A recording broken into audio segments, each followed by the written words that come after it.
Voici une synthèse des principaux avantages et inconvénients de la Peugeot 3008 en 2025, basée sur les retours d'experts et d'utilisateurs.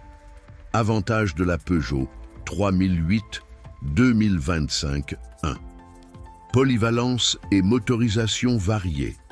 Large choix de motorisation, essence, PureTech, hybride rechargeable et électrique, permettant de s'adapter à tous les budgets et usages. Ville, route, long trajet.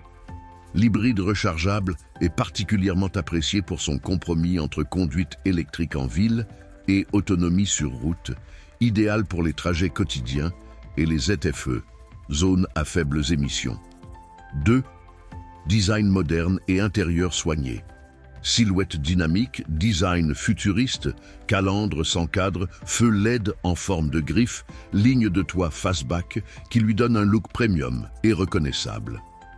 Intérieur spacieux, confortable, avec des finitions de qualité et un e-cockpit ergonomique, très apprécié pour son originalité et sa praticité.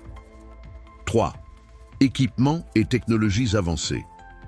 Équipements de sécurité et d'aide à la conduite performants, pack sécurité, affichage tête haute, sièges en cuir premium, etc. Même sur les finitions intermédiaires comme allure. Technologie d'infodivertissement, complète et intuitive, avec des aides à la conduite peu intrusives et facilement réglables, vivacar.fr. 4. Confort et agrément de conduite.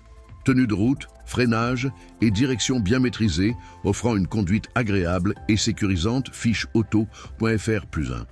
Grand coffre et espace intérieur généreux pour un SUV compact, idéal pour les familles. 5. Fiabilité et valeur sur le marché de l'occasion. Bonne réputation en termes de fiabilité, surtout pour les modèles récents et les motorisations comme le 1.2 PureTech 130 chevaux qui offrent un bon rapport performance-coût d'entretien. Inconvénients de la Peugeot 3008 2025 1. Prix et coûts supplémentaires. Certaines versions, notamment l'hybride rechargeable, peuvent être onéreuses à l'achat, avec un malus écologique au poids en 2025 jusqu'à 1 540 €, ce qui en fait le modèle le plus cher de la gamme 3008.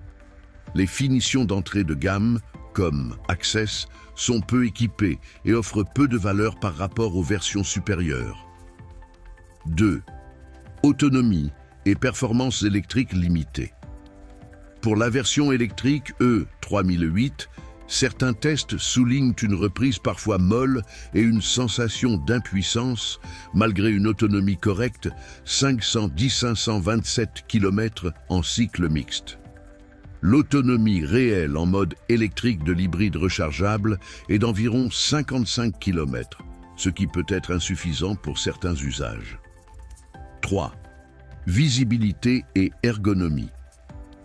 La visibilité avant est parfois critiquée à cause d'un capot plongeant et les montants de porte large peuvent gêner la visibilité latérale fiche auto.fr. Certains utilisateurs trouvent les radars de détection d'obstacles peu précis. 4. Problème de fiabilité sur certains modèles d'occasion. Les premières générations, 2009-2016, et certaines motorisations, comme le 1.6 HDI avec système AdBlue, sont à éviter en raison de coûts d'entretien élevés et de problèmes de fiabilité connus.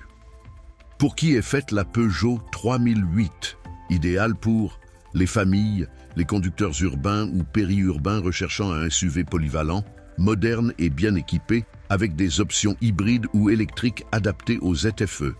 À éviter si vous cherchez une voiture très sportive ou si votre budget est très serré. Les versions d'entrée de gamme sont peu équipées.